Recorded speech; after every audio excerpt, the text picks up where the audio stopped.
1920 का दशक, जिसे रोरिंग 20s भी कहा जाता है, अमेरिकी इतिहास का एक ऐसा समय था जब अर्थव्यवस्था में जबरदस्त वृद्धि और उपभोक्तावाद का साम्राज्य था। यह समय विश्व युद्ध एक के बाद का था, जब संयुक्त राज्य अमेरिका में एक नया आर्थिक समृद्धि का दौर आया। लेकिन यह समृद्धि 1929 में वॉल स्ट्रीट क्रैश के साथ अचानक रुक गई। 1920 के दशक में अमेरिका में कई बड़ी तकनीकी प्रगति हुई, जैसे मोटर कार, हवाई जहाज और रेडियो। साथ ही बेरोजगारी दर में कमी और एक उभरती हुई मध्यम वर्गीय श्रेणी ने लोगों को भव्यता और मनोरंजन का आनंद लेने का अवसर प्रदान किया। इस समृद्धि के साथ ही जैज संगीत और सिनेमा जैसे सांस्कृतिक बदलाव भी आए। वॉल स्ट्रीट क्रैश 29 अक्टूबर 1929 को हुआ था।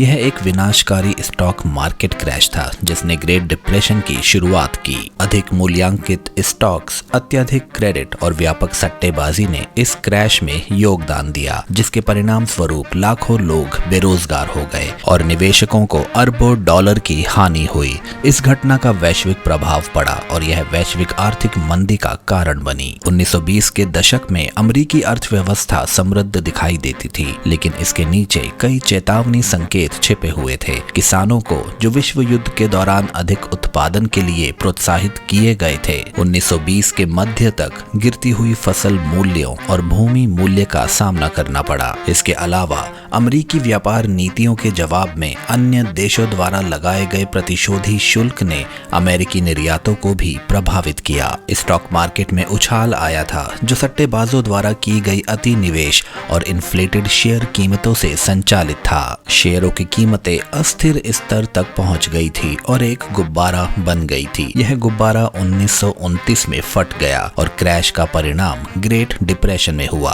वैश्विक मंदी का कारण बनने वाले इस संकट ने पूरी दुनिया में बेरोजगारी, उत्पादन में गिरावट और सामाजिक अशांति का माहौल पैदा किया। अमेरिका में परिवारों ने अपने घरों को खो दिया और कच्ची झोपड़पट्टियों में रहने लगे। ग्रेट डिप्रेशन ने यूरोप के बैंकों को भी प्रभावित किया, क्योंकि अमेरिका ने अपने कर्ज की वसूली की और इसके कारण जर्मनी में मंदी का माहौल बना, जिससे हिटलर के नेतृत्व में नाजी पार्टी का उत्थान हुआ। इसका मुकाबला करने के लिए अमेरिकी सरकार ने सुधारात्मक कदम उठाए और पहले सरकारी सामाजिक कल्याण कार्यक्रमों की शुरुआत की।